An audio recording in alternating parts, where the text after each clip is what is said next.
Good afternoon, everyone, and welcome to the meeting of Health, Education, Neighborhoods, Parks, Arts, and Rivers Committee. I apologize for being a couple of minutes late.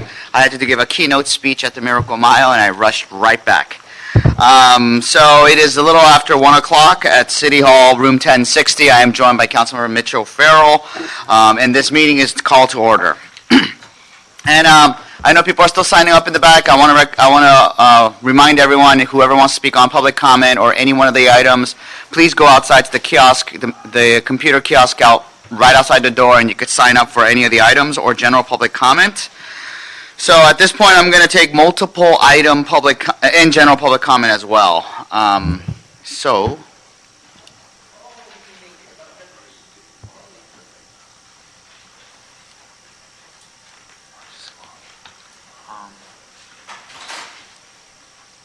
Okay, if I call these names, this is for multiple items in general public comment?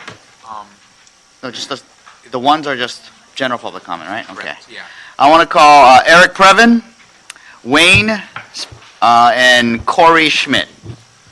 Eric Previn, you signed up for 6 items, and Wayne and Corey signed up for all items. Guys got 3 minutes. 2 minutes for items, 1 minute for general public comment. Okay, Start with the items. thank you. My name is Eric Previn. I'm from Studio City, California, home of the great Studio City Recreation Center, often referred to as Beaman Park. It is a beautiful old park. It has large trees, a big open field, and a small but adorable rec center with a little theater inside, which it's surprising because Studio City has so many actors and directors that we haven't really made great use of that little stage. That said, Prop 68 on your agenda today is item 4. You're looking at the applications to get some of this money. For the record, this is hundreds of millions of dollars made available to cities that can qualify for some kind of water bond thing. But here's the thing. They are trying to get $8-point-something million. And I know there are RAP commissioners who will be approved today, and I'm asking those folks to hear this. Our park does not need a high school regulation-sized, oversized basketball court on the field. It doesn't. It really doesn't, Mike Dundas. And I want people to know that we didn't ask for it. It never was something that the people voted to have on the Prop K end of it. And so I'm asking those who are taking Prop 68 seriously to provide the available monies for the projects in town that need them and want them. We have some money earmarked for our project already, thanks to Mr. Krikorian's grabby nature. And we will build something that is appropriate. We have a lot of Quimby money that he's been sequestering off to the side, but we don't need this money to make an $18 million, $16 million basketball court in an open field. Mr. O'Farrell, certainly you know that it is not green, no matter how green the building is. If it's the greenest building in the world, to stick it in nature is not green. So that's my point on that. I just want to say one word on Schaffer. Schaffer has been doing a great job, Leonard Schaffer, for holding the line for the city on a lot of these issues. And I think he's done an admirable job and should be celebrated as he moves on and makes room for somebody else, hopefully going forward. I don't think we need the same folks over and over again for decades doing the same work. Thank you for your general public comment. 1 minute, and it's Schaefer. It's Schaefer. It is Schaefer? Yeah. Oh, Go ahead. okay. I'm so sorry. I've always called Whoa, it Schaffer. one- But let's still agree. Well, that- okay. general public comment, go ahead. Yeah. So my general public comment has to be, today we heard that the AFIBA group, which is a group from CD8, are trying desperately to retain what is a real community center. We also heard from El Centro del Pueblo, who are experiencing the same kind of ramrodding of things through their community. Now, I know that this group is trying to make, some balancing, I suppose. But I will say that this group has done such a terrible job of outreach in general. And when I say this group, I mean the city. When I talk about the Prop 68 outreach for our park, where we're being under siege for something we don't want, you would not believe the degree to which people have gone to do what is described as the minimum requirement. It's called minimum requirementalism. I don't know if you invented it, Mr. O'Farrell, but they are following along nicely. It's where you post it on the one little spot where you're required to, and that's outreach, as opposed to using the mechanism when you want to tell people to do something that you know how to use. So we never use that mechanism, and nobody knows anything until it's... Thank you, Eric. Thank you. You're welcome. Corey, go ahead. I'll give you 2 minutes for your items and 1 minute for public comment. Okay. Corey Schmidt, for the record, shouldn't need too much time. Okay, so number one, they got it next door as well. I wanted to bring it up for the hydration stations. I really think that's a great idea. I've seen it used in Santa Monica. You can fill up your water bottle. It's clean. It's available. I think it's a great idea to have that around. It might stir some increase in homeless population, maybe, but I think there's other ways we could curtail that. Number 2, the Palisades library donation, I say yes. Aging report and CalFresh expansion, I definitely agree with the CalFresh expansion. Food is so crucial. Same with the water. You know what I mean? The basic necessities. Number 4, grants for parks. Yes, I think that we should be improving our parks. And then we've got 5 through 9 to do commissioners. I say yes. And then I wanted to speak on number 10. I just wanted to say that I've been to a few of the commissioner meetings for the neighborhood councils, and I think that the guy that's running for a reappointment I think he's got good morals. I think that he's probably a good seat. So I just wanted to express my approval for that. And then number 11, number 12, number 13 for those other commissioners, yeah, that's fine. So that's all I have to say. You don't need general public comment? No. Okay, okay. Thank you. Yeah. Thank you. Just let the record reflect that the council member Corinne Price joined us a little while back. If I could have Wayne, I think he just stepped out. Antonio Ramirez, come on up. And that will be our multiple items, yes. Okay. Thank you very much. I will start with number 13, please. Ladies and gentlemen, we, Los Angeles, welcome our brilliant, patriotic American Commander-in-Chief, the Honorable President Donald Trump, who with his building architecture and his insight, innovation, ingenuity, and clear-cut precision will untangle and undo this massive, chronic, poverty, homeless, Holocaust, human cesspool that these unethical, elite, satanic, demonic, bisexual, faggots, and trannies, and city council members, and including the mayor, and Masonic assholes, the Democrats, have engineered. And let me go on to, please, I'm sorry, I'm going backwards. And number 7, per Mr. Spindler, he said that Mr. Joseph Halper is phenomenal. Then please clean up all the parks, including the beautiful Music Center Grand Park, from all the criminal Chango Latino gangbangers, all the white trash junkies, all the criminals that hide and stash their drugs and all their contraband and have destroyed the shrubbery, the greenery, and all the beautiful landscape. It has become dry and worthless. And I guess public comments. Comment? Ladies and gentlemen, please vote Republican. These communist green banner Democrat failed miserably in making its Los Angeles citizens whole and complete. The education is in shambles. Our neighborhoods are daily racial war zones, and daily episodes of theft, violence, break-ins, human sex trafficking, prostitution, break-ins, arson, graffiti, vandalism, city and private property damage, extortion, toxic loud noise, and tons of garbage and homeless drug paraphernalia, and the toxic urban blight. Neighborhoods, too, have become snitch zones of gang stalkers who harass their targeted neighbors and employ the Gestapo tactics on the innocent, unsuspecting victims. We are no longer safe in Los Angeles. Truly, this is sad. And for the aging, ladies and gentlemen, I'm getting there as well, and I am very concerned for the people, the aging Americans. The people who are aging are not aging safely. They live in fear, terror, and they're just in dire need of help and trust people who could truly deliver. God bless America and Donald Trump. Thank you. Wayne, 2 minutes for our items and 1 minute for public comment. It's number 7. And Halperin, yes. Halperin used to be in the West Los Angeles Area Planning Commission, and he stopped a lot of development that was bad using the Coastal Act. He did such a good job for the community, Garcetti took him off the commission, and then they put him on the Parks and Rec. So we'll take him, and Mitch O'Farrell knows that because he got real upset. Him and Mike Bonnet kept talking about it. Did you lose another development? Yes. Why? Because Halperin outsmarted the developers, that's right. Halperin for mayor. So now you got to get Schaefer. Now, Schaefer just turned 91. Now, he been in bunk since it was created. I think it's time to get him back to his retirement home because he got to get a new job.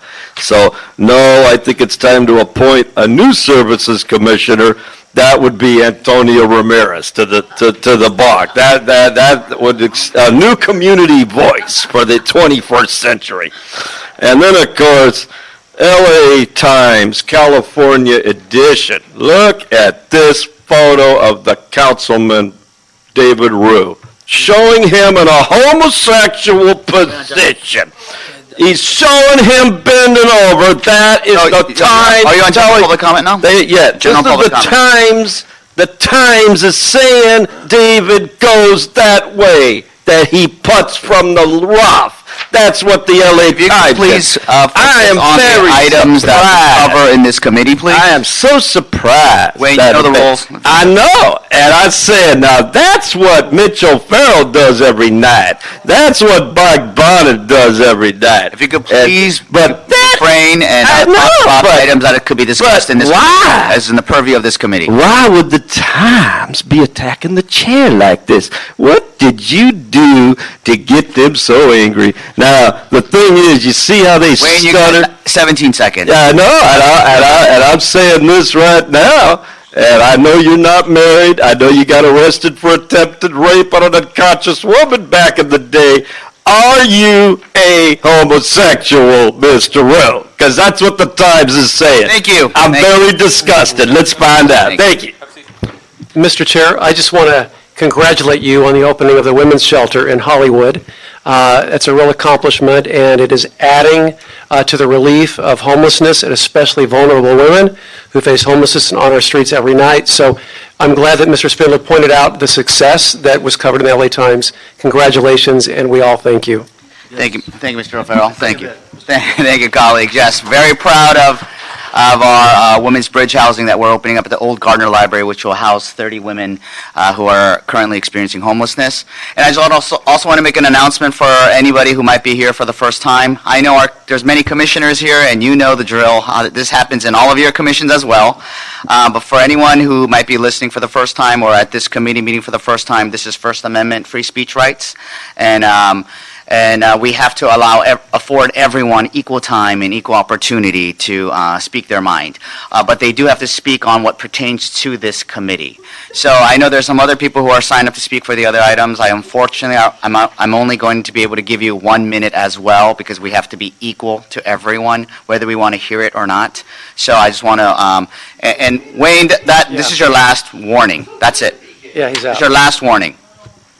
This is your last warning. So, and thank you so very much for everyone who's attended this meeting today. So, with that said, colleagues, that satisfies multiple, we have one more multiple item, I'm sorry. Arnold Sachs, who signed up for multiple items. Arnold, come on up. 2 minutes for items and 1 minute for public comment.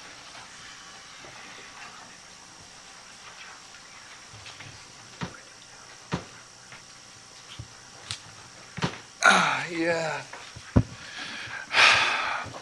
You ought to sell tickets for these meetings. It's a dog and pony show. It is the best show in town. No, it's not, no. It's not the best show in town. It's a dog and pony show. I beg to defer. If you could stick to the items, you got Yes, your minutes, his clock is ticking. We are in what? The information, no, we are in health, parks, and recreation. So I'm wondering why this item is in the information technology and general services item about the... That's a different committee, you got I understand that, but it's a park thing. Let's see. The statewide park program, another park program from the state. We have the state program, we have the county program, we have a city program. You know what we don't have? We don't have enough parks. How come? We have all these programs, no parks. Look around you. Proposition E, Proposition K. Look at all the things that are done with Proposition K funding. Sepulveda Basin Sports Complex, Griffith Observatory. They don't have anything to do with Prop K. That's LA for Kids programs. I mean, yeah, kids go to those programs, but sending funds to these things doesn't make sense. You have MICLA funds you could use. You have, the county just had a meeting yesterday, some of these things. Item on the agenda was public housing in Santa Monica. And they also have this public financing committee, public bonds. So you match, you play concentration, public housing and public financing, public bond financing commission. Why don't they use public fund financing for public housing? That being said, my public comment. General public comment, 1 minute. Yes, sir. So in the Information Technology Committee meeting, item number 2 refers to the Watts Labor Community Action Committee to use space at the Southwestern Multipurpose Senior Center located at 5133 South Crenshaw Boulevard to provide senior programs. Didn't you just have downstairs a deal? You had like 50 people talking about the closure of a center that's operated in South Central LA on Crenshaw Boulevard that's been in operation for 25 years at least. And now you say, well, we're going to close that so we can do this. Isn't that somewhat, see, that's why it's a dog and pony show. More like dog shit and pony crap than dog and ponies. And then this idea about the right for free speech. Right for free speech does not, as far as I know, and I could be an idiot, include the right for hate speech. That's a decision made by the city attorney. Thank you. And that satisfies multiple public comment items. I'm going to move the general public comment to the end of the meeting because we do have several items that we need to get a hold of. And so, colleagues, that satisfies the multiple item and general public comment. If there's no objections, I would like to take items 1, 3, 4, 8, and 11 on consent. No objection. Seeing no objection, that will be the order. Mr. Villanueva, I think item number 4 is a bit time sensitive, so if there's any ability to get this scheduled in council quickly, that would be appreciated. Oh, sorry, over there. And then if you don't mind, colleagues, I'm going to take our agenda out of order because we have a lot of reappointments of various commissioners. So I'm going to do item number 2 first. Darrell, you want to read that in? Yes. The City Administrative Officer report relative to the proposed agreement with the Pacific Palisades Library Association Incorporated to accept capital improvement donation and agreement for joint use and operation of the improvements. Also referred to the Information Technology and General Services Committee. Time limit file October 28, 2019. Last day for council action October 25th, 2019. Thank you. And do we have no public comment item for this one? Okay, great.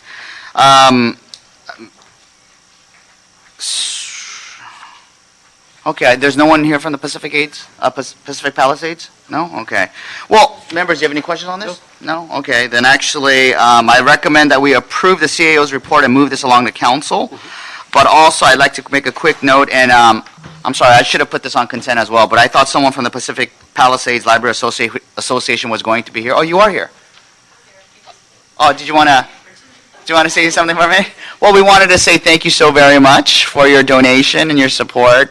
And I know the council member of the area is very appreciative as well. I just wanted to say thank you so much for driving down, and thank you for your support.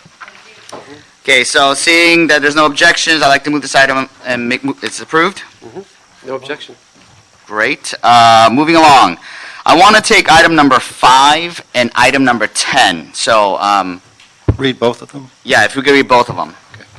Item number 5, a communication from the mayor relative to the reappointment of a Miss Elisa Schlesinger to the Commission on Disability for the term ending June 30th, 2024.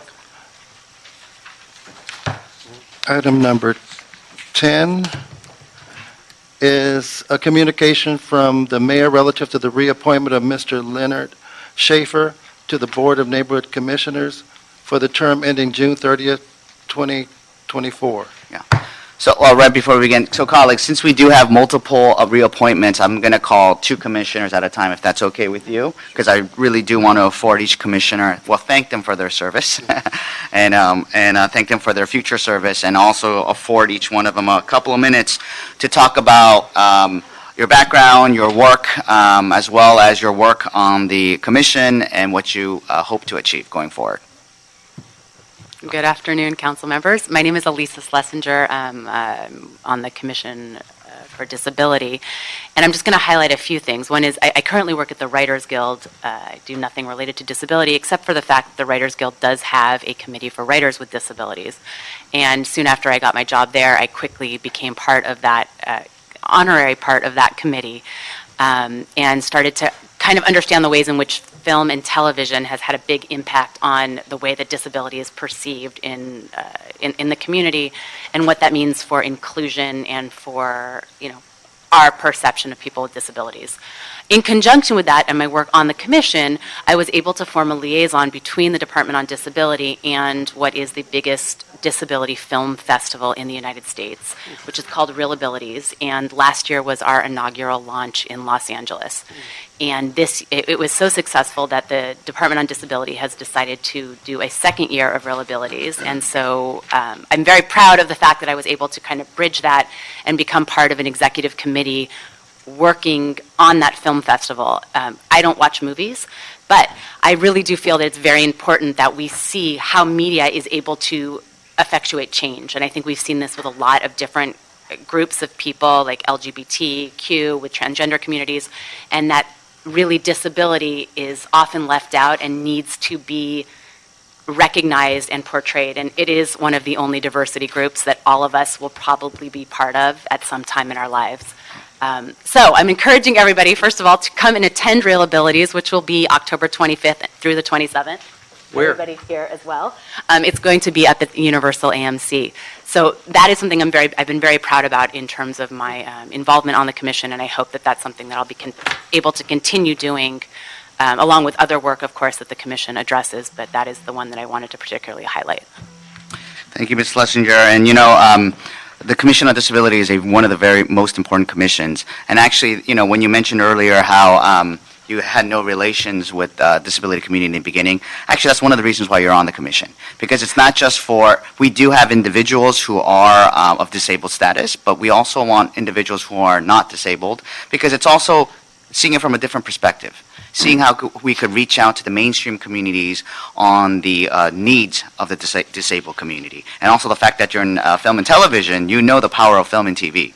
How a simple thing like having a casting of someone who's disabled in a TV series or a movie, and just showing simply for 2 seconds the struggles that they might have makes a world of a difference. So actually, the point of the commission is to have a wide variety of people from different backgrounds so that you can bring a different type of expertise to help propel the agenda. So actually, and the fact that you are in film and TV is probably you are getting to a much wider audience than anyone else can. So we thank you for your service, and we thank you for your willingness to serve again. Thank you very much. Any questions, colleagues? Thank you, Mr. Chair, and thank you, Ms. Schlesinger, for serving. And the Real Abilities Film Festival sounds fantastic.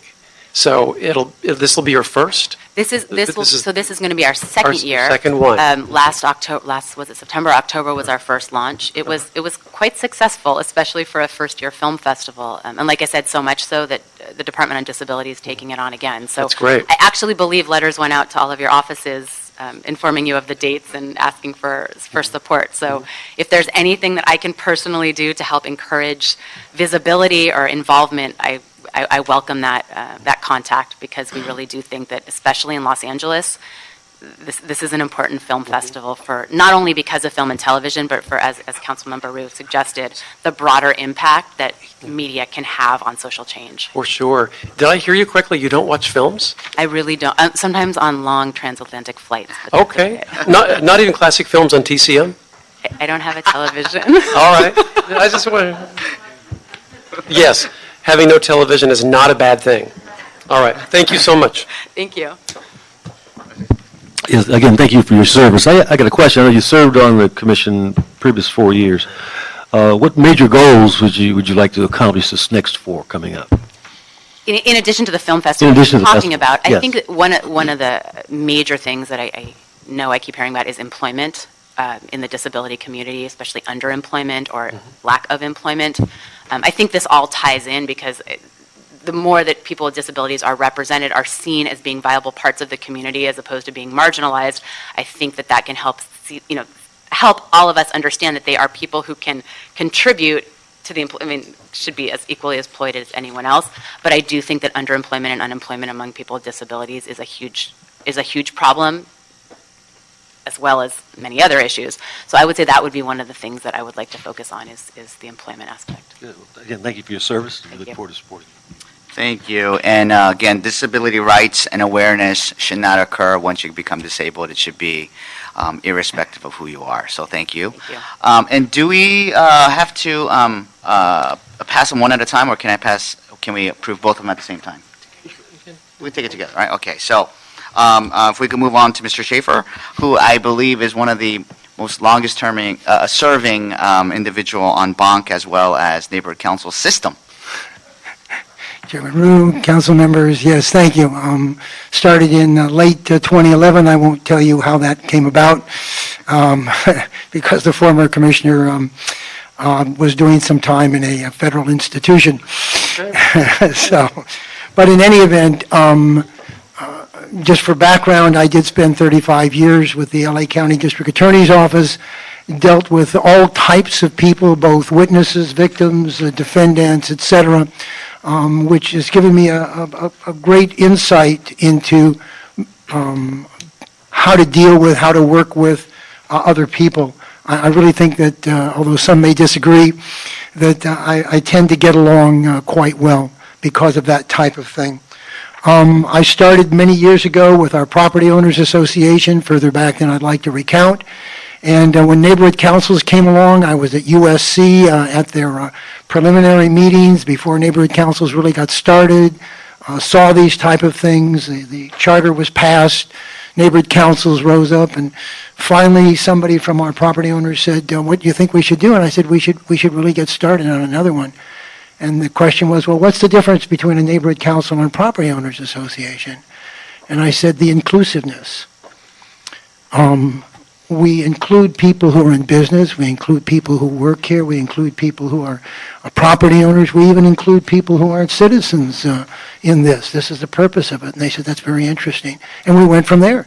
So since 2003, I've been involved with neighborhood councils and finally ended up on the commission where I must say that I feel I'm doing something for this city. I'm really glad. It's a wonderful way to give back to a city and a group that has supported me for a long time when I was a DA. It gives me a chance, as I call it, the volunteer portion of my life, which is really, and even though some people here think I should be put out to pasture, I'm not really ready.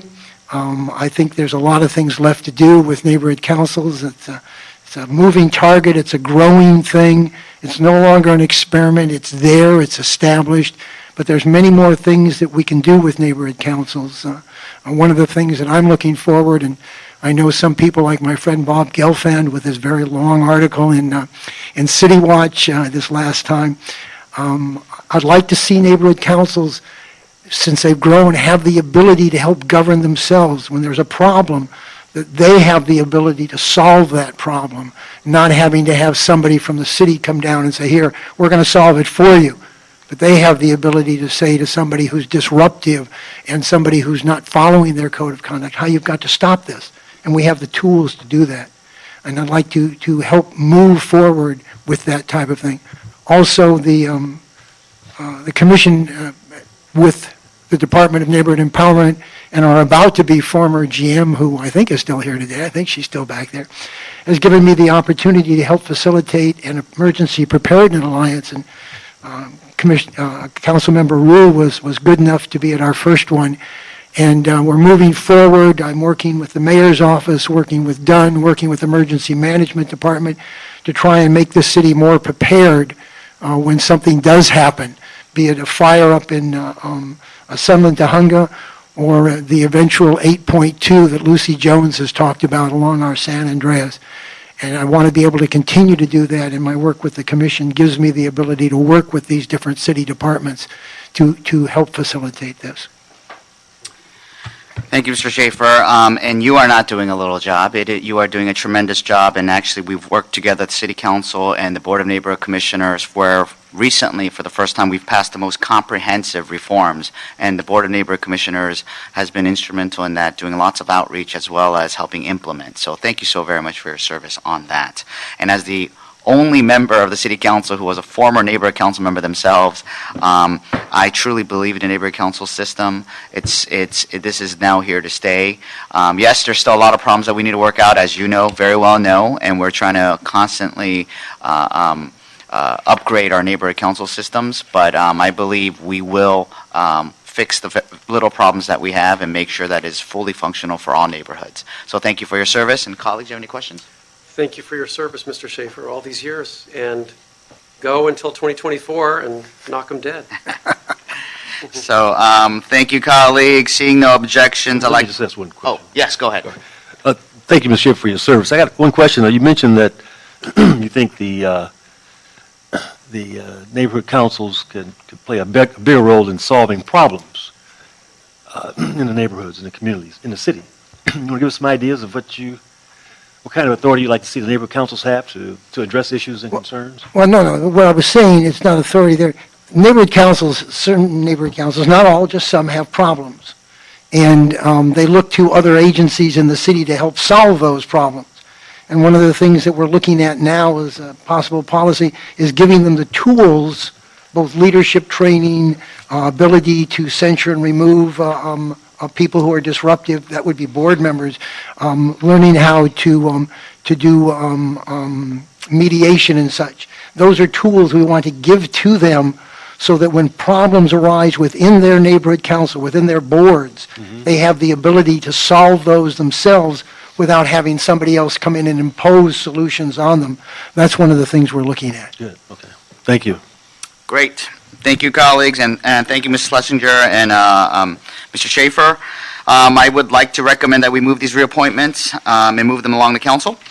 Any objections? Yeah, no objections. Seeing none, they are approved. Commissioners, thank you so very much. Thank you. And we'll see you in City Council. Sounds good. Thank you so much. Next, I'd like to call up items 7 and 12. If you could read them into the record. Item number 7, a communication from the mayor relative to the reappointment of a Mr. Joseph Halper to the Board of Recreation and Parks Commissioners for the term ending June 30th, 2024. Mr. Halper's current term expires on June 30th, 2019. Time limit file September 26th, 2019. Last day for council action September 25th, 2019.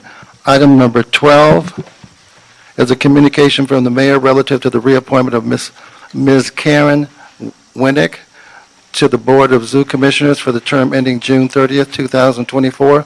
Ms. Winnick's current term expired on June 30th, 2019. Time limit file, September 30th, 2019. Last day for council action, September 20th, 2019. Great. We have Mr. Joseph Halperin and Ms. Karen Winnick with us here today, and they're both here. And just like the previous commissioners, welcome and thank you so much for your service, and thank you for your willingness to serve again. Mr. Halper, it seems like it was yesterday that we recommended you to the commission, and you're already up for reappointment. How time flies. But I'm going to have Mr. Halperin begin, and if you could have a couple minutes to talk about your past, your experiences, and on the commission, as well as what you want to achieve going forward in the next term. It's been a great pleasure for me to serve on this particular commission. It's an extraordinary department. I'll lay that out to you. And I think we have a general manager who has the skill sets needed for what we're involved in right now. So this has been a win-win department for me. Before that, as mentioned, I was with the planning department. That's a win-lose department where one group loses and one group wins. I got the test questions from Margaret beforehand, so if you want me to start answering. Whatever you like to say. Okay. Yeah. When I was first came into this commission, having experience in large departments, I knew I have to select carefully what I'm going to focus on, because otherwise it gets very diffuse. And my thought was it had to be doable in the time frame of my appointment and worth the doing. In this particular case, I looked at the department's strategic plan, which is excellent if you haven't had an opportunity to see it. And I selected one item which I thought I might be helpful with during my tenure. And that was the strategic plan called for the establishment of community school parks with the Los Angeles Unified School District. The objective there was to provide equitable park and recreation opportunities to neighborhoods that do not have parks within a half-mile walking distance. That's an NRPA standard. Mostly, these communities were mostly located in the low-income neighborhoods of color, and the schools in those particular areas were within this distance requirement.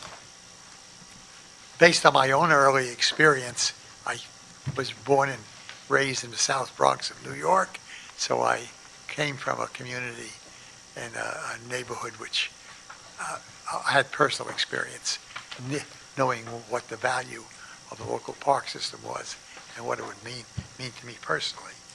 I had a 9-year experience working specifically with a community as the administrator of a recreation program which was run by the Board of Education. They had no parks. It was an unincorporated area in New York. And it turned out to be one of the most cost-benefit and effective programs using the school facility base. This is what it looks like. I think you've probably seen it before. The red is the communities which are impacted by this particular situation. And it's 40% of our population does not have an opportunity to walk to a park within that distance. I requested of our general manager, Mike Schul, to allow me to pursue this particular issue. And he detailed a talented staff to work with me on this. And we've been working for about a year on this particular issue. Hopefully to champion this program. I've got copies of our vision statement, which we've evolved, and also which pretty much expresses what we would like to accomplish, and I'll leave that for you.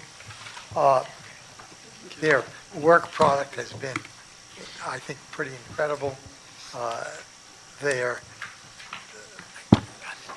This is their work product during this period where they have designed what we should go forward on. And the idea is the mayor has come forward with a plan to fund 25 programs of this nature in schools.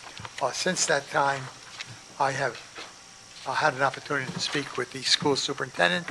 He's fully in support. One of the board members, Nick Melbourne, is also fully in support, so we've got that end going. For our immediate activity this month, we have a meeting on the 17th where the RAP staff we'll be meeting with the school authorities who will be responsible for development. And the concept is to make these parks, these school sites park-like. And this is the objective. And then to institute programs which will serve these communities and develop a level of equity here. That's our first meeting. Our second meeting this month will be with Senator Ben Allen to discuss legislation on the liability issue, which our general manager feels is an important aspect to deal with. To tie up, I'm going to lobby you a little bit. And I have a letter here. First of all, there's a letter here that was addressed to our Councilman Rue sometime back in November of 2017, where the department explains how we can fund this. And so we just would ask for your support when that comes around. And lastly, one of our Assistant General Manager, Vicky Israel, has picked up a program which I brought with me from my time as a commissioner in New York City. And that commissioner is a GM, not a full commissioner. And this is an explanation of what that program was all about. It would allow us to bring vehicles specially designed into the parks and into these programs. And I'll leave you with that. Thank you for allowing me to lobby a little bit. Thank you, Mr. Halper, and Mr. Halper is very humble. He's actually, in his previous, before he came to Los Angeles, he was served as Director of Recreation and Parks for the City of Long Beach, Oceanside School District, Arlington County, Virginia, and New York, City of New York. So he has a wealth of experience, and thank you. Any questions, colleagues? I just got one. Yeah. Appreciate your service, Mr. Schaefer.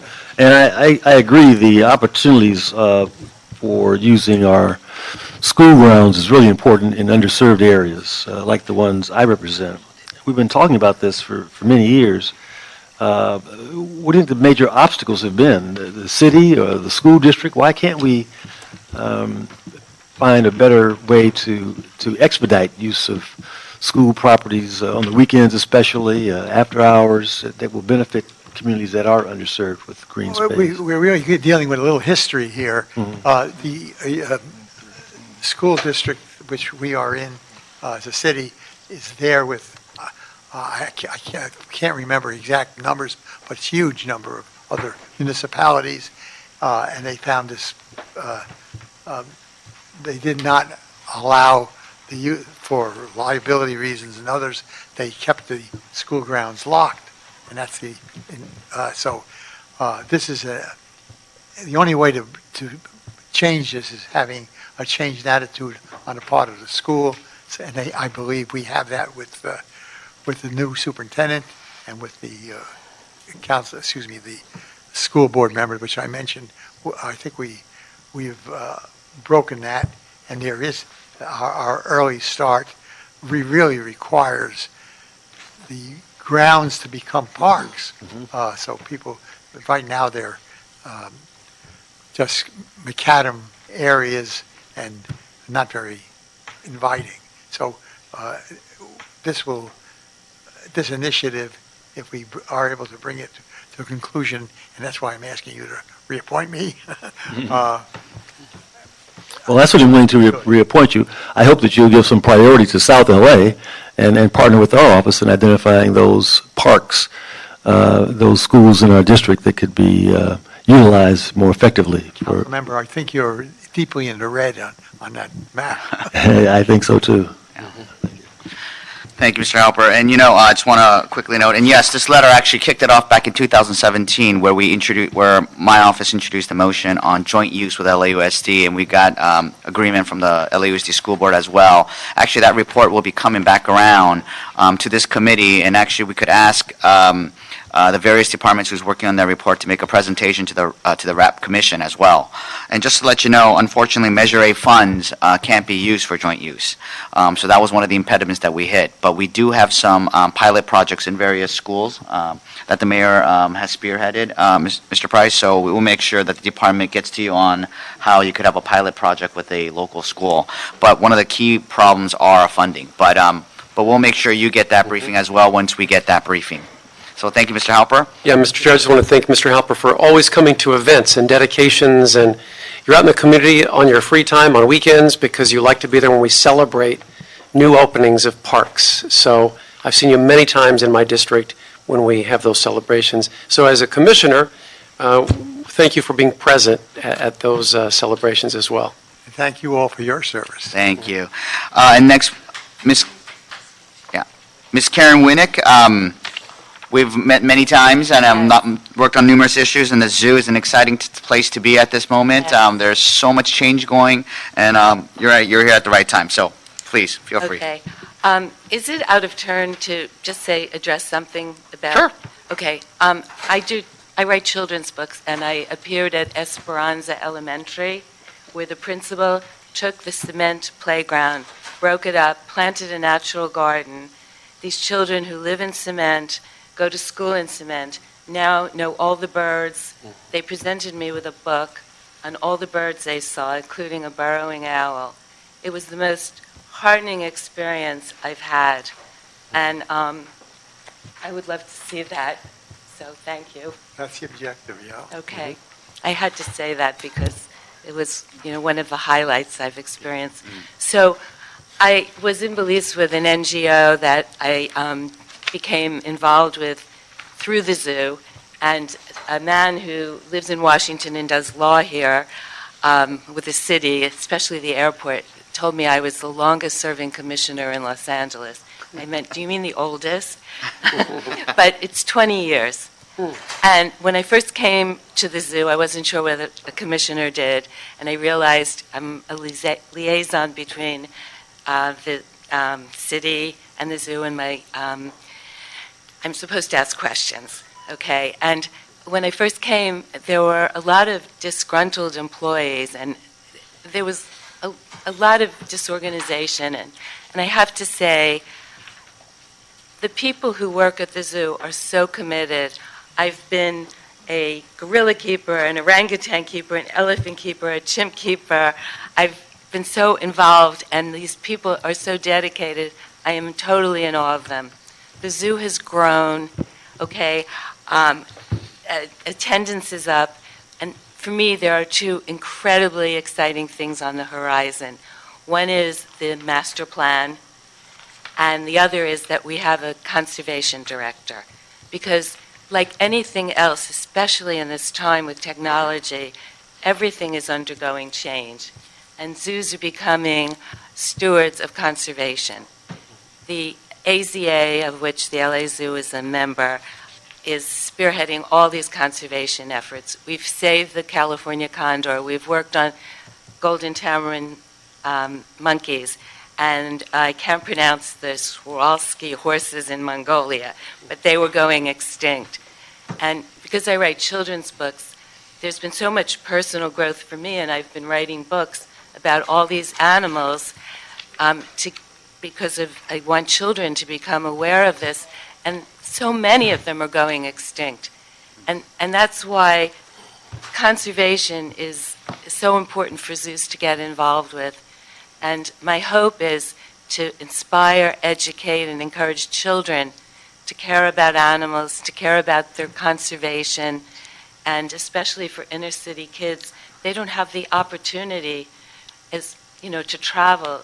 So zoos are becoming more and more important, and they're evolving into better and better things, giving animals natural habitats. Everything takes money and everything takes time, but I am so excited about the future.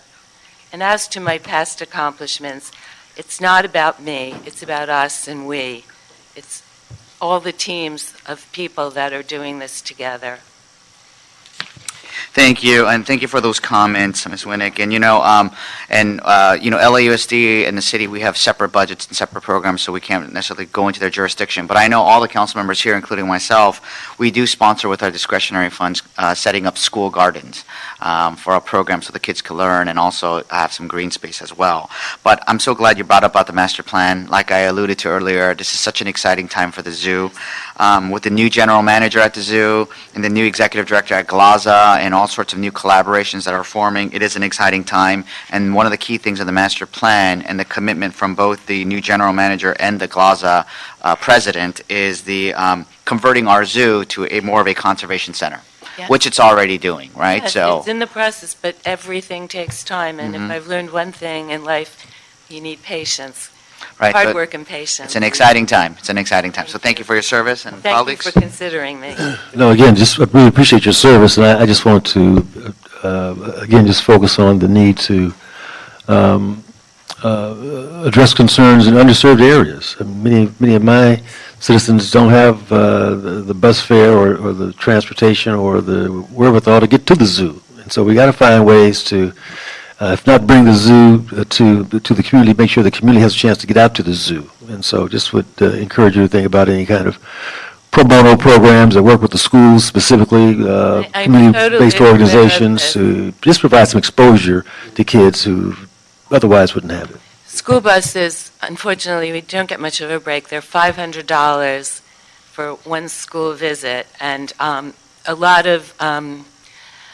there's a lot of philanthropy that goes toward that, and there's also outreach. The zoo has outreach where they bring animals in, but I wish we could get better transportation to bring the school groups in, because if you're there when the school groups come, it's wonderful. And just to mention, there is a robust school program with LAUSD elementary and junior high schools where, and I think during the daytime, the zoo is pretty much full with school kids. So there is a robust program, but there's always room for improvement, Councilmember Price, and that's why the new executive director, the new general manager and the executive director of the Plaza and the zoo, we're expecting great things from them. Yeah, I was on the search committee for the Glaza director, even though I'm not in Glaza, and I think that he's very aware. This is another thing. I hope to that we can all achieve total transparency. That's very important, and he understands that.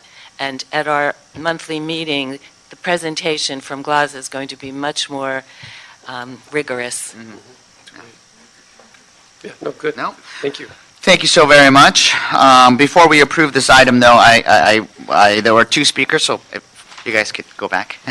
There were two speakers that I forgot to call up who signed up for a public comment on this item, on item number 7, that is, for the Parks and Recs Commission. That's Damian Goodman and R.W. Akil. If you guys could come on up, give you guys a minute each.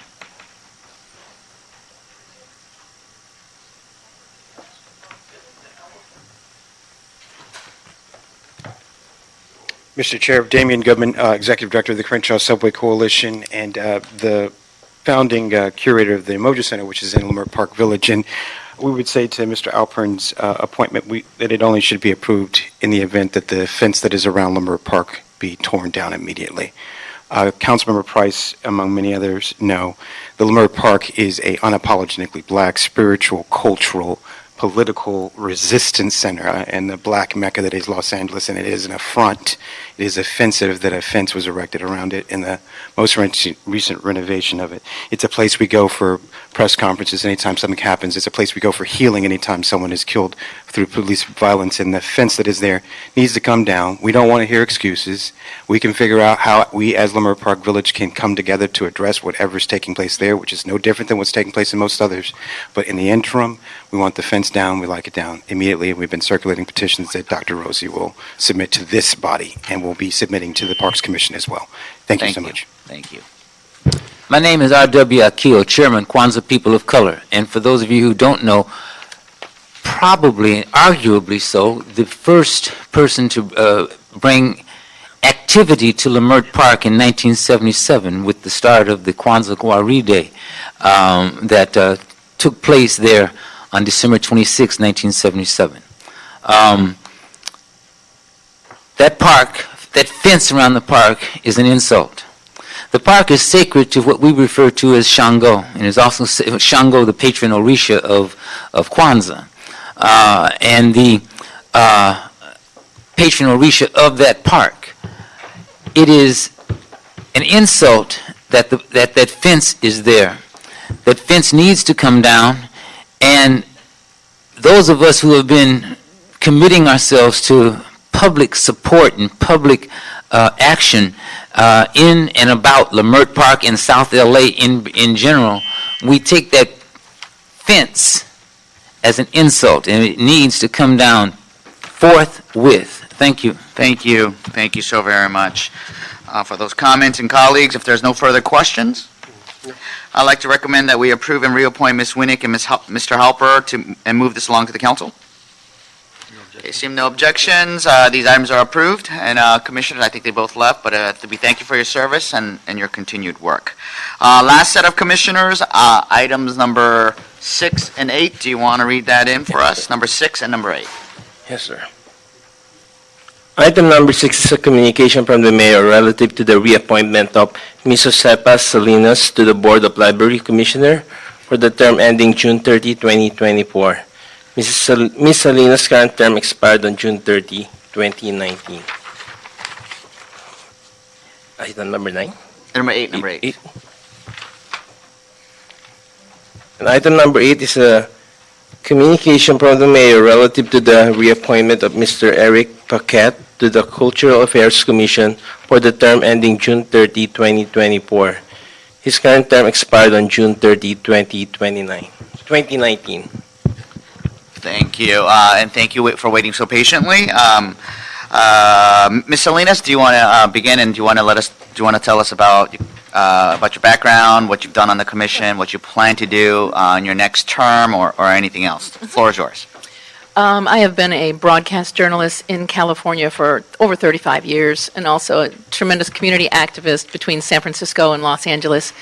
And I expanded my horizons by creating a nonprofit here in the Los Angeles area that serves girls with camps every summer, and work very hard in one of my biggest passions, and that's making sure that people have the power of voice, and try to provide that by creating an online radio station, talk station, and hopefully a community television station that people will be able to come and afford to make television shows that speak to the voice and power and the concerns of all of the people in Los Angeles. Since becoming a commissioner, one of the first things that I noticed when I got here was that there was not a clear relationship between the library and the schools, which bothered me greatly. And so I really pushed, and we all pushed, and we eventually got what now is the student, what is it called? The student success card. It's a library card. But we have over 600,000 students now with library cards. And now I pushed again. I was like, okay, you guys did the public schools. What about the private schools? Those kids need library cards too. Just because it's a private school doesn't mean their families are wealthy. A lot of very hard-working blue-collar families work hard to keep their kids in private schools, Catholic schools, etc. So now our next leg of that will be reaching out to the private schools to make sure that those kids have access, because it saddens me that we have all of these incredible facilities, 73 of them, and nobody knows it exists. People think it's a place to go get a book, when it's so much more. I mean, you can take salsa lessons, yoga lessons, screenwriting classes, all kinds of cultural activities happen at the libraries. And so it is my ultimate goal to make sure that everybody understands that it's not your grandmother's library anymore, but you might find her there salsa dancing. And one of my biggest goals is to create what I call the Mobile Global Village. It'll be a bus that will go around and have recording equipment, like podcast recording equipment, because everybody can't come to this place that I envision for a community radio station and television station. So I want to take it out into communities in conjunction with, we've got 73 libraries. That bus could pull up in any of those parking lots. People would be able to then come into the bus, record their podcasts, learn about how to make a podcast, because giving people the books for the education, but more so the power of voice, is my biggest passion and what I hope to continue to do as a commissioner. Thank you, Ms. Salinas. And it's no shock or surprise here. With such innovative ideas coming from a commissioner, there's no surprise why the library today is much more than a library. It is a community center. It is a empowerment center. It's a social services center. It's a gathering place. It's not just about books anymore. It's about so much more. I mean, salsa dancing, I didn't talk about that. It's a place of exercise. I mean, libraries have become a focal point, and thank you so much for your service. And before I ran for office, I was on the LA County Library Foundation, and we were very envious of the city's library structure. But so thank you so much. And colleagues, do you have any questions? Thank you. Congratulations. I'm a product of the public library system, the public school system myself. Back in the day when I was in school, we were intertwined. So that importance is not lost on me at all. And thank you for bridging that gap and keeping the programs going and the new ideas. I love the podcast idea and the traveling vehicle that can visit the libraries. That's great. Thank you. Yeah, I too grew up in the libraries, the LAC libraries. I grew up at the Vermont Square, now down the street from Normandy Avenue, and so really am aware of the unique role, the important role that the library plays in the past, and the role that it plays now. And as the chair stated, as a community center, as an outreach center, as a place of not just inspiration but information, and so it is exciting to see you bring that energy to it. And your background in radio and media with the traveling buses, I think makes a lot of sense and something that we should really be trying to incorporate more of. So congratulations, keep up the good work. Thank you. Thank you very much. Thank you so very much. And next, Mr. Paquette, we are the global melting pot of the world, so this is the most important commission. Thank you. Yes, thank you. My name is Eric Paquette. I, for the past 20 years, have been a movie studio executive here in town. In the past 14, I've been a senior vice president at Sony Pictures, and I'm also a previous president and current commissioner on the Department of Cultural Affairs, which has been a incredibly fulfilling experience for me and my family.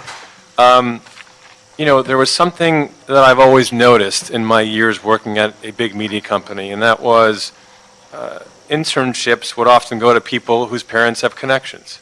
You know, and not just little connections. I mean, their family had a third house in Aspen next door to someone else who had a second house across the street.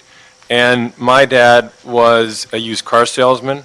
My mom a librarian at a community college. They had zero connections. And I thought, you know, there are so many Los Angelinos who drive by Sony and Warner Brothers and Disney, and they don't even think that that's a place they could really end up being because they don't know anyone that works there. And there's an old saying that I've adopted, and that is, you can't be it if you can't see it. And Danielle Brazil, who's our general manager, had a program called Creative Pathways, which was a partnership with the Right Way Foundation and our individual arts organizations that had been grantees. And they would provide internships with foster kids in these organizations. And I thought, let's expand this to include media companies. So I convened a meeting with Mayor Garcetti in his conference room with 40 individuals from the biggest media companies in the world, and they all committed to be a part of this program. In our first year, we had 150 paid internships. The mayor, in February of last year, announced the next evolution of this, called the Evolve Entertainment Fund, where their first year they had 250 internships, and there's a commitment to do 500 by the year 2020. And it is important that we help our lower income children, our minority children in this city, understand that there's a very clear pathway to what their future is. And I'd like to see this program expand into non-creative businesses in banking, in finance, in nursing, in hospitals, because there are so many areas that when I grew up, I never met a white-collar person. You just meet people that do 9-to-5 jobs and they retire, and then that's that. So it is really important that the children of your districts, of all of Los Angeles, have a pathway to success in the future. So I hope to continue to do that and my commission. Thank you, Mr. Paquette. That's the reason why you're a commissioner. And the mayor's internship program is a very robust program. I think it's probably one of the largest than any other that I could think of in previous mayoral times. So, and that is something that we would fully support. Anything we could do from our commission and from our districts, we would gladly help. Yes, and you talk about the social inequities and the lack of opportunities, and that's what we're trying to bridge that gap. So thank you so very much for thinking outside the box, going beyond even your commission and bringing your resources to the table. So we thank both of you for thinking beyond outside the box and making it greater for all Angelenos, irrespective of income levels or color of your skin or where you're from. So thank you for that. And Yeah, Mr. Paquette, thank you for your leadership as a commissioner and continuing that. It's very rare, if not as rare as a unicorn, to hear a major entertainment company executive serve on a commission and bring in that value of making sure that we can mentor young people who don't have a way into that industry and providing opportunity that could lead to a career. Right. Otherwise, they would never hear of it. And I love the idea of baking in some sort of mentoring into the culture of all occupations. Right. That's how we should be. Right. And, we have so many communities of need. And I represent Hollywood. Mr. Rue and I share that. And so many entertainment companies, and I constantly talk about pathways, ladders, where members of the community, the residential community surrounding studios, are oftentimes minority communities and offering internships from the neighborhood and how that can build community and build careers as well. It's not just that. I've also cold call principals. And I did this with Helen Bernstein High School with Steve Garcia, who's the principal. And I said, I want to come in and talk to your kids.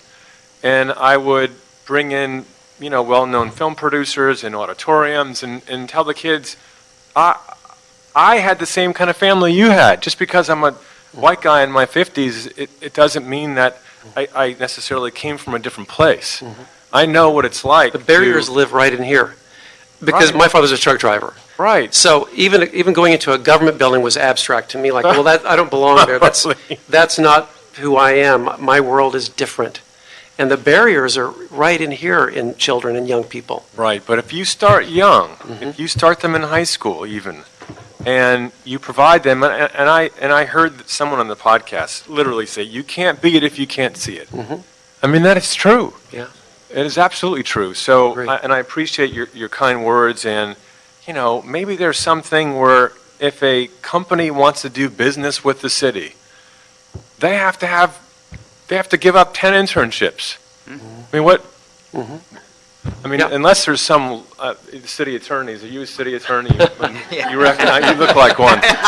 He'd probably say, you can't do that. But he's not commenting. Why not? I mean, that's thinking outside the box. That's something that you could. Gavin Newsom, I'm sure, did when he was mayor, and real progressively, not necessarily picking political sides, but progressive thinking people are going to say, you want our business. Here's what you got to do in return. You got to help our communities grow. We need to bake in a cultural value that builds community wealth. Builds community opportunity. And I think that's kind of where you're going with this. And that should become part of our culture. In Los Angeles, we can do that. And so how does that manifest itself, and what types of regulations, even if they're just cultural expectations, can we, bake into that? Because we have to incorporate what I would call poverty reduction in Los Angeles, and so I like where you're going, and I think it's let's figure it out. Commission. Yeah, what's that? Let's figure it out. Okay, we will. Thank you. I support both of these nominees, and Mr. Chairman, at appropriate time, let's move them on. Mm-hmm. Yes. No. And it's such a enlightening conversations hearing all these commissioners and all the different innovative thoughts. And, Mr. Paquette, you're exactly what you're saying. In my little part of Hollywood, we have the Hollywood Media Bid, but more importantly, we have the LGBT Center there. Right. Where we have Beautiful, nice. 100 beds for seniors and 125 units for transitional age youth, and we have a program where we put the seniors together with the young adults. But more importantly, right next door we got BuzzFeed. Down the street, Katzenberg Studios just opened up. I don't know what his new company's called, but Quibi. Okay, that. Right. And Amazon's going to come in too and open up some studios, and we're trying to make sure once all the kids get there that we actually have internship programs, because where they could just literally let me walk know. over, I'll help walk you with- away. Yeah, with so Jeffrey. yeah, thank you so very much for that. Okay. Okay. So with no objections, I'd like to move this forward to the City Council. Yeah. Thank you. Chair. Oh. Yeah, just to confirm for the record, it was the intent of the committee to approve items 9 and 11 on consent, right? Yes, it was. Thank you, sir. So thank you so very much for your service and your continued service. And I think all these items for the commissioners are time sensitive, so if we could try to get them to the City Council as soon as possible. Yes. Thank you. And our last item on the agenda, I believe, it's the last one, right? Yes. Item number 13, if we could read that in. Yeah. Item number 13, Los Angeles City Health Commission report relative to the transmittal from the Los Angeles City Health Commission entitled Los Angeles City Health Commission Report 2018, also referred to the Homeless and Poverty Committee. Thank you. And I know we have Ms. Vick. Is Ms. Vick here? She is Nicole? on her way from Okay. another meeting. But we do have Dr. Howie Mandel, who is the first vice president. Newly appointed president for the next. Oh, no, well, okay, then. Days ago. All right, our newly appointed elected president. president. While he's not my appointee, he is a community leader in my district and very influential. Thank you so very much for being here. And of course, Matt Grimming, who is, I guess, first vice president now. Yes. First vice president, who is my appointee. Yes. Thank you for being here. And Commissioner Ron Cotto.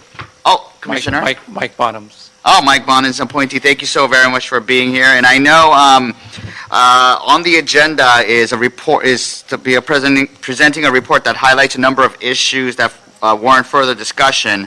But before, we can talk about that, but I do know you guys want to talk about other issues as well. So I want to give you time to both introduce yourself, if you want to introduce the report, as well as any other discussion items that you wanted to bring up. Thank you, Commissioner Rue and council members. The report itself is a stellar report that kind of speaks for itself with analysis as well as recommendations to this committee as well as to the entire city council.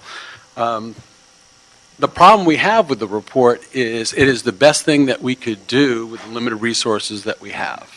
And what we'd like to talk about today, because I know that you're well-read and you understand the complexities of healthcare in the city of Los Angeles, and this report will help you see it clearer, is we don't have the ability to collect the data that we need to better advise you to help the citizens and the people of Los Angeles. And that's what we're really here about to talk about. So first thing I'd like to say is today's 9/11. 9/11 is a day that allows us to think about not just what happened years ago, but more importantly, the first responders, the great firefighters, paramedics, police officers, and people in the emergency rooms that are there and help us in the city of Los Angeles and help the people in New York and in D.C. And in Pennsylvania, and that we should at least acknowledge their service to the city. And for a second, I'd like to just appreciate them for all their dedication to the city. And that's kind of, we can't do health if we don't have first responders. And so I personally thank them, and on behalf of the commission, I thank them for their service. As you know, Ordinance 183093 was passed in July of 14, and it created this commission. We have never, since the beginning of the commission, had a full complement of commissioners. Currently, we have 9 sitting commissioners out of the ordinance commanded 15. And so that's a problem that we need to deal with, and unfortunately we are weak and powerless to do that we leave that up to you, the committee, as well as the commission, the council, to deal with that issue. And there are simple ways to handle it. One way to do it is to have you ask your other council members to make sure that they nominate somebody. A second option is to suggest that we shrink the commission so that the council members who really want to have an appointee there make the commission 9 or 10, so that we're not having problems with a quorum.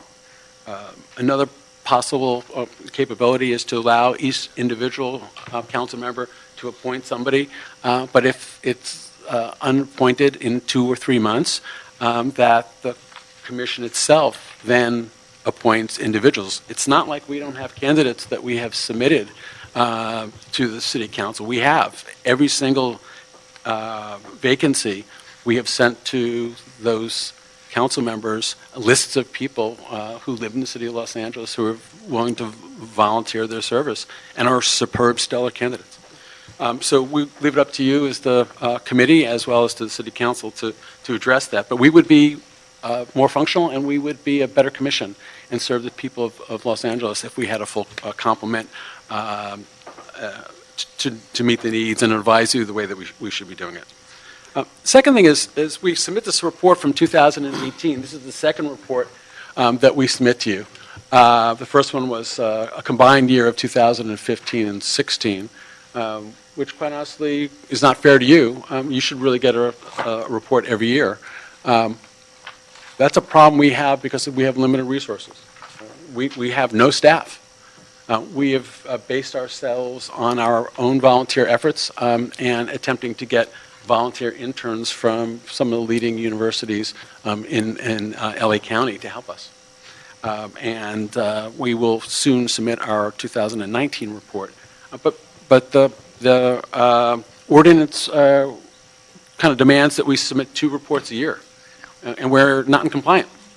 And we publicly state that we're sorry about that. But the problem is we don't have the resources, and if we had resources, we would be better able to do that. Or alternatively, your committee and the council at large should say, what do they really want from us? Maybe 1 report a year would be more realistic. Maybe 1 report every 2 years would be more realistic, in which case we could address it and give you information and data that would be more important as opposed to regurgitating things like a term paper, which is really what the 2015-2016 report is. And as much as this is a great report and it's stellar, it's really like a really good term paper at a graduate level. It does not really give you, this committee, what it really needs to address the health needs of the people of the city of Los Angeles. And so we turn back to you to say, what do you really want from us? And we'll do whatever you want. We're here as volunteers to help you, and we have knowledge, we have expertise, but we have limited resources. And then the last thing about resources is one of the reasons we have limited resources, we're all volunteers, as you know, and we've been attempting to get volunteers to come to report to us, as well as an intern to work with us. We've had a hard time getting employees of the city of Los Angeles or the county of Los Angeles to come to our commission meetings and give us reports. We have no backup. We have no support. We have no ability to really do that.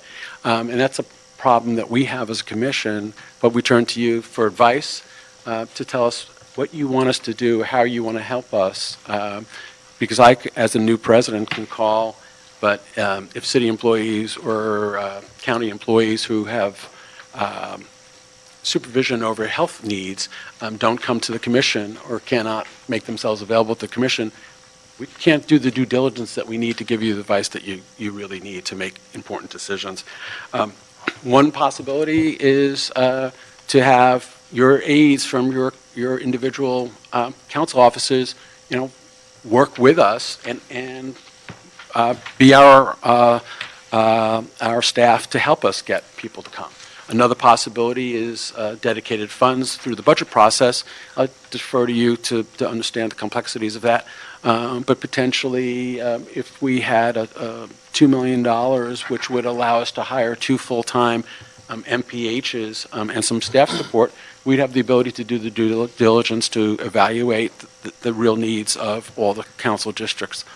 Let me give you an example. We had a wonderful report given on Monday from the head of the mental health of the County of Los Angeles.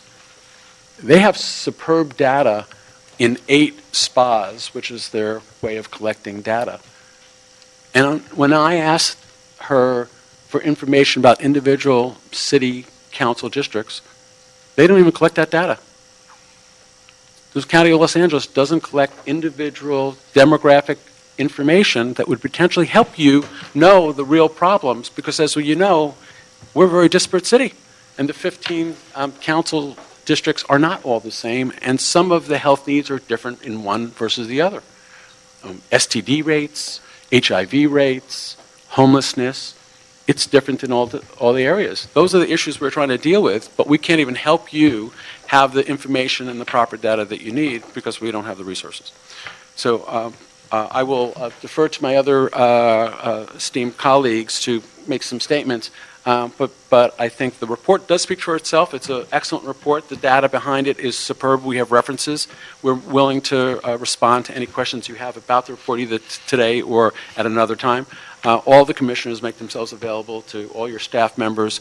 We respect what you do as committee members here, as well as the entire city council, and we're at your service anytime you want.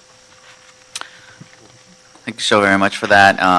The Vice President wants to make any comments? No, I mean, I think Dr. Mandel laid out those are the 3 biggest issues we face as a commission in order to be able to put together these reports. And everyone received the 2018 report to date, and everyone got a chance to maybe read it. Okay. We will be issuing a 2019 report, but like Dr. Mandel said, it's what is in the 2018 report with additions of anything that's changed within the last year on the similar topics, which is helpful, but is not a full picture of the needs that the city has. So I think one of the biggest things, too, for everybody on this council is to help us and direct us of what you need from us and to be able to help us with kind of the needs that we have so we can publish something that is maybe a little bit more helpful for you moving forward. Would you like to add anything? Yeah, just, in 2015, the city published the plan for a healthy LA, the city planning, and it's got great ideas across many departments, and it's hard for city planning to get it going because of the multiple departments. It's almost like you need a mayor's directive, but there's a lot of good ideas in that, and hopefully that doesn't get shelved because it's something that's preventative, right? We're overwhelmed with the homelessness. If we have a preventative program, maybe it could help. We had someone from the Department of Mental Health talk about how they deal with the homelessness, but there isn't preventative programs. Like there's a mental health client that's living with a family that's going to be moving. She's renting a room, and she knows in 3 months she has no place to go. There's nothing to capture her. She has to go out in the street, wait 10 years to get at the top of the priority list.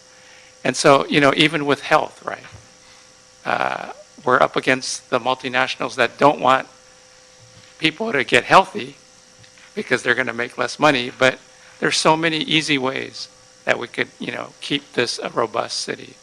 And, if we can, the council could once again look at Plan for a Healthy LA. I think it's something great to be working towards as we try to, receive the world for the 2028 Olympics. This is a healthy LA you're coming to. These are the programs that we have for the aging, for the homeless, for the disabled. I would like to make that request. Thank you. Okay. You answered all of my questions that I had, but colleagues, do you have any questions? Mr. O'Farrell? I don't have any questions, just thoughts in terms, I think there's a real useful place. First of all, you need resources, clearly, but for this commission in relation to the homeless crises that we haven't fully explored. So I'm just going to kind of deliberate and think about that. Yeah. Yeah. Right? Thank you. Thank you, gentlemen, for your service. I, too, am concerned about healthcare disparities that occur citywide, especially in underserved areas like the one I represent, 8, 9, and 10. And so I'd love to have a chat with you further about how we can see if we can get some money in the budget this next cycle for some programs that will help, either with outreach or to provide greater information on what is available, what's possible. So I'm expressing a willingness to work with you to make that happen. But can tell us a little bit about the recommendation. You made a number of recommendations, very thoughtful recommendations. Are there any one or two that can be implemented immediately without the fiscal impact that might otherwise be a obstacle? No. Okay, good. But in the plan for Healthy LA, there are things that you can do without funds. It's just, reaching out and getting community leaders vested into that plan. And if you have time, I'd like to talk to you about it. Ideas. Yeah. Sounds like you have some good ideas. I'm from CD 11. Yeah. And, in Plan for Healthy LA, it's like one of the healthier districts. Right. But, they've got to outreach and work in these areas that have the disparity, where they don't have any information or access to healthy. Right. Well, we need better information, that's for Right. sure. So, I'd be happy to work with you. All right. Thank you. So thank you. And, and I want to let the record reflect, when I introduced Dr. Howie Mandel, he's not astrophysicist doctor, he's an actual medical doctor, a very prominent medical doctor, so he knows what he's talking about. And thank you for taking the initiative to not just only talk about the report that you guys were mandated to present, but actually getting to the root of the issue here of the whole commission.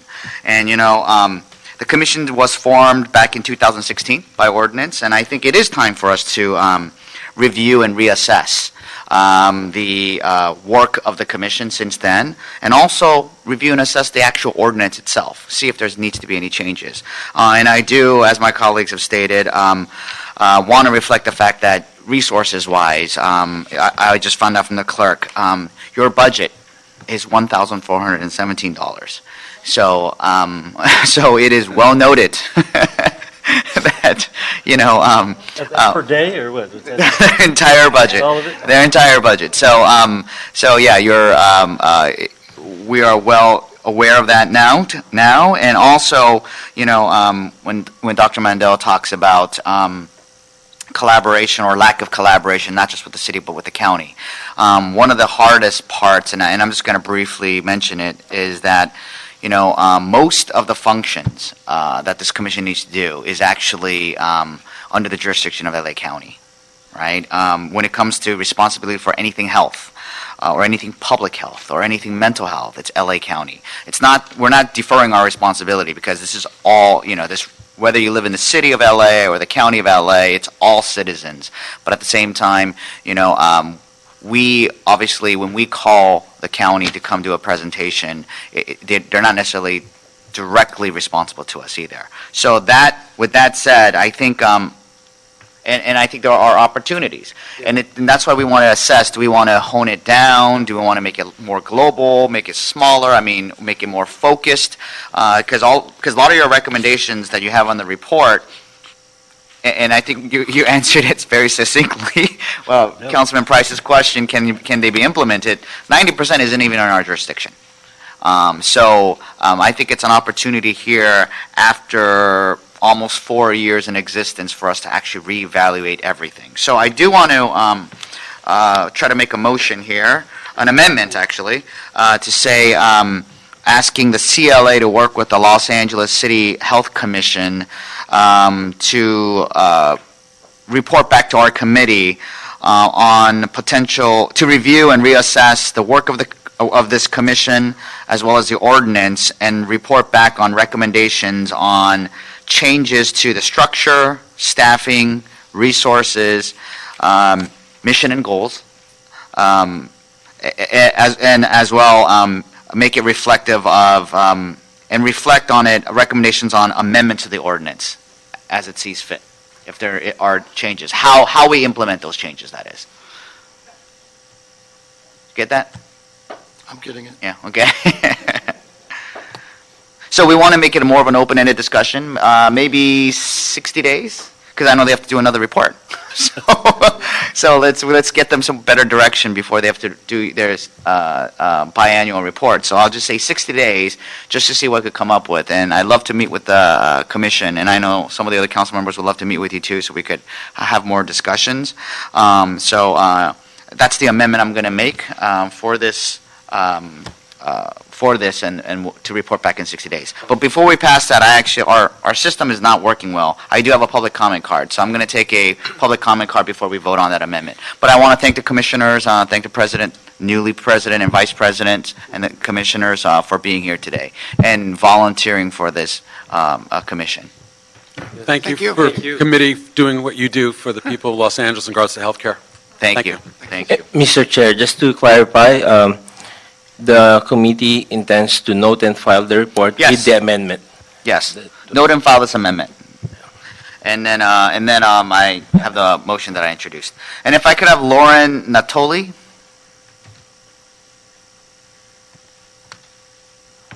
I apologize. I should have taken you first, but our system was down. Give you a minute. Hey, good afternoon. I'm Lauren Natoli from the AIDS Healthcare Foundation. With the AIDS Healthcare Foundation, we are the global leader in HIV testing and treatment, and we operate 3 STD totally free clinics in Los Angeles as well as many throughout the country.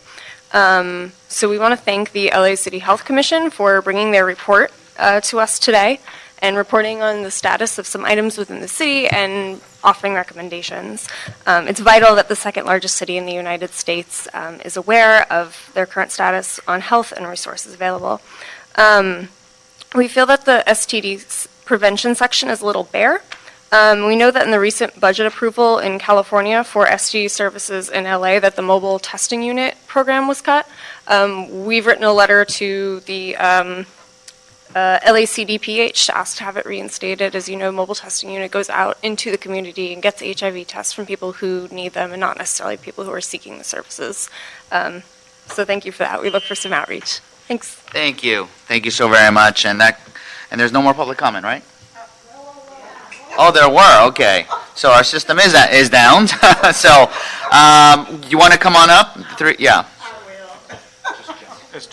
Oh, you're general. General. I'm sorry. Okay. Yes. So sorry about that. Give me 1 second. So I'm gonna receive and file this motion and have that amendment passed. Thank you. And so that closes this item. And then we have general public comment. Yes, there are general public comment. I'm going to call Tala,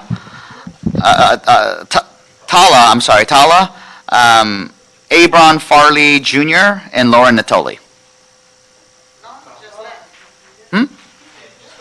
She left. Oh, did you sign up for public comment as well? Okay, come on up.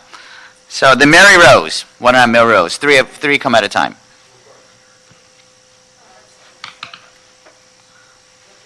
So Abron Farley Jr., Mary Rose, and Talala. State your name. Yes, there's several. There's a lot more names. I'll get all of you. Talala has left. Oh, okay. So state your name and go ahead. My name is Mary Rose. I live in Leimert Park, and I'm here to talk about the fence that's around Leimert Park. I want it to come down, and it's a place for families to come, to go. It's a community park, and I don't know why there's a fence around that park when there's no fences around any other parks. So I'm here to state that I want that fence down. Thank you. Thank you for coming. Go ahead. My name is Abron Farley Jr., Africatown Coalition. 25 years I've been to the park, and I'm going to tear down that fence.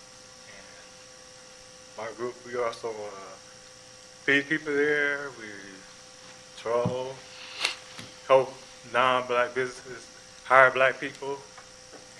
But I'm a resident of the Hyde Park Mesa Heights district, but the park I go to, because we don't have no park in my district.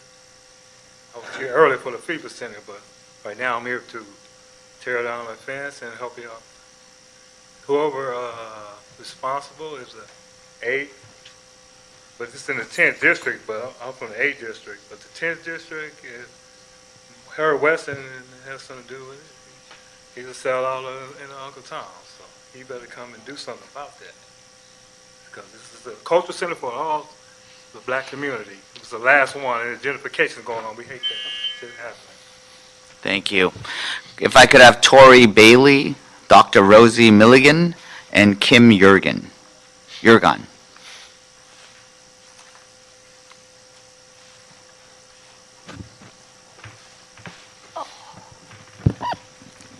State your name. My name is Dr. Rosa Milligan. I'm the self-appointed mayor of South Central LA, and I'm here to address the park issue. And it's been told to us that the park, the fences around the park, because there's crime, there's homeless people, putting a gate around the park doesn't solve the homeless people. But what the community is concerned about, that we look at MacArthur parks and a lot of other parks, and there's no fence around that park. So the community is very angry right now. I've had people who come to me because we'll talk about wanting that fence down who have offered to take it down.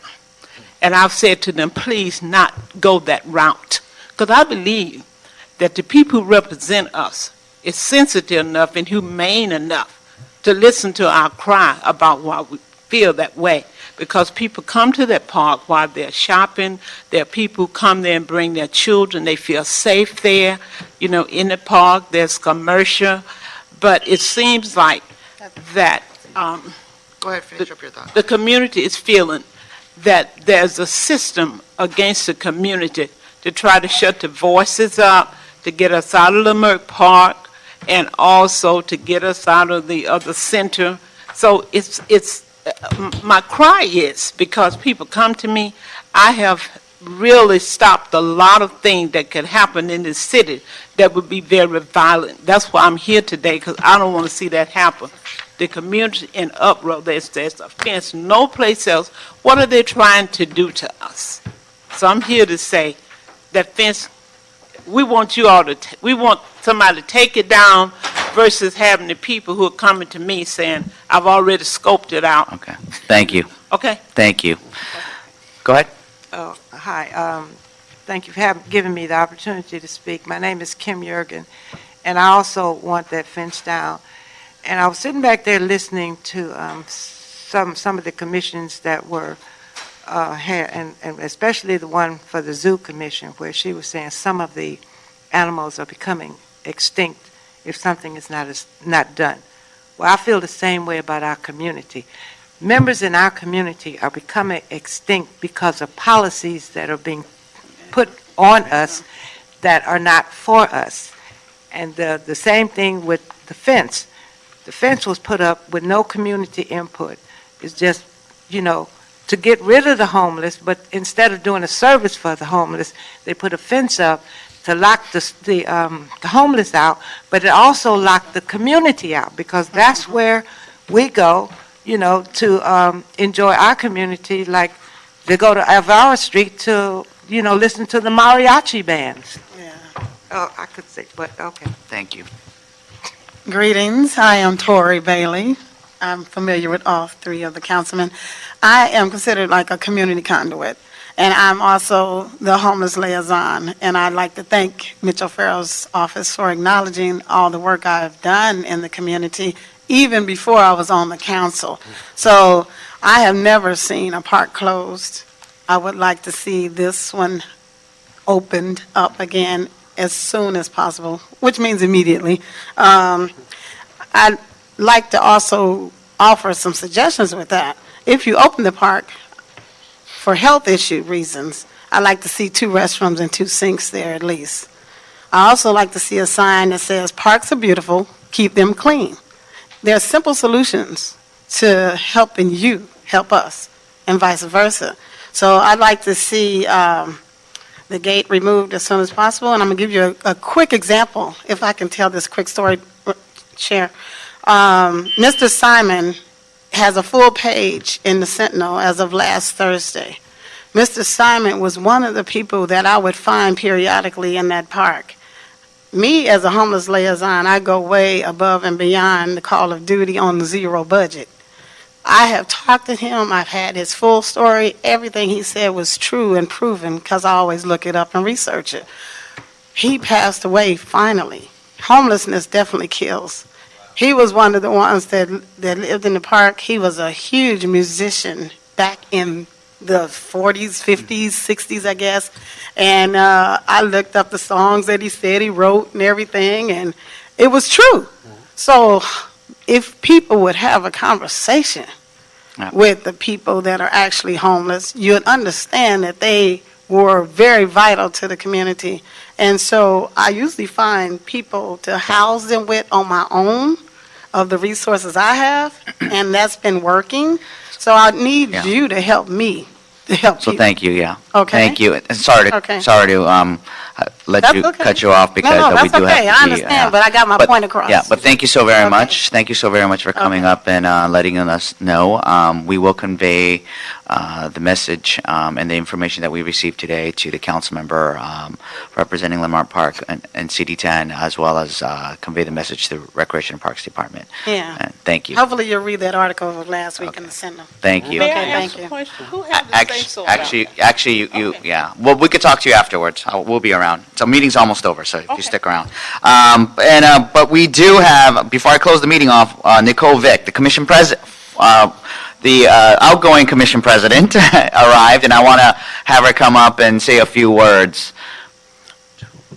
Thank you so very much. Thank you for the opportunity. I apologize. I was at work. As you know, I was appointed by Council Member Marquise Harris-Dawson. I'm proud to represent the 8th District. And as the former outgoing chair of the Health Commission, I am so happy that we are having this opportunity to bring forth our 2018 report.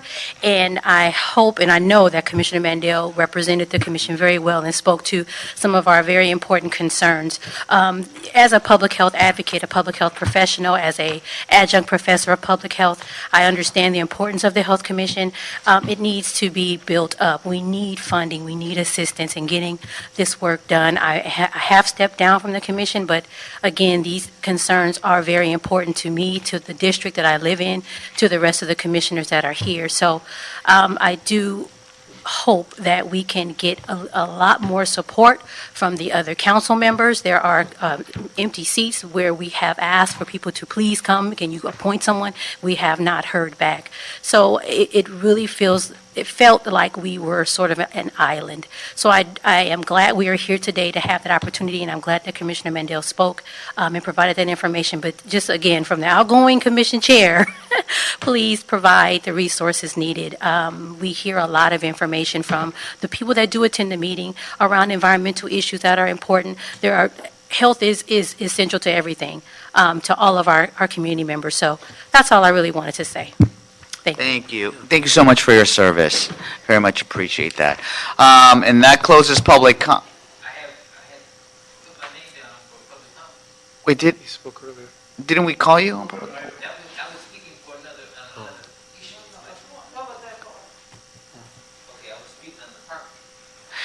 Okay, so, yeah, you were supposed to sign up for that item as well. But I'll give you another minute. You made the drive down, so yes.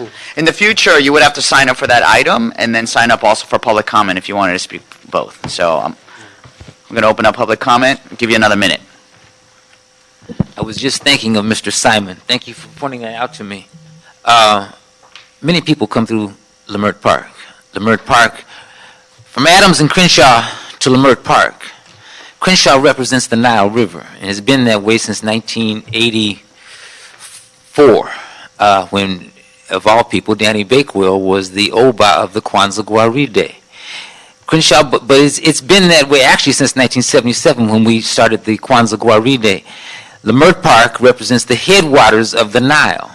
The fountain represents Lake Inalobali, which the white folks refer to as Lake Victoria. And so that park, as I said, is sacred to us. And it's been that way since the last 45 or 46 years. So That's why we want that fence to come down. That's why we consider that fence to be an offense to us. The park is sacred to Shango and to our community. Thank you very much. Thank you. And that closes public comment, and thank you so very much, and meeting is adjourned. Thank you. Thank you, members.